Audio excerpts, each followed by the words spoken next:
ఇంకొక బీజేపీ నాయకుడు చేసింది చూడు. అంటే వీళ్ళకి ఎంత ఫకరు, ఎంత ఇదంటే కార్పొరేటర్ టికెట్ ఇప్పిస్తానని మహిళ నుంచి 1,50,000 దోచేసిన బీజేపీ నాయకుడట. అదంతే కాదు, ఇంకా మళ్ళీ టికెట్ ఇప్పిస్తానని చెప్పడమే కాకుండా తన వెనుక అరవింద్ ధర్మపురి ఉన్నాడని సదర్ బీజేపీ నాయకుడు బెదిరిస్తున్నాడని మహిళ ఆరోపణలు.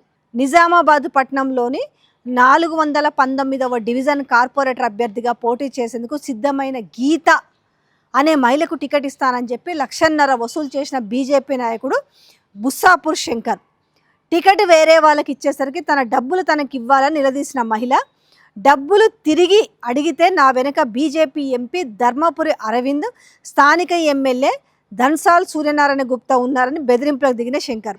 దీంతో తనకు న్యాయం చేయాలని, తన డబ్బు తనకు తిరిగి ఇవ్వాలని బీజేపీ జిల్లా పార్టీ కార్యాలయంలో ఫిర్యాదు చేసిన బాధిత మహిళ. గందల ఘనకార్యం చూడండి.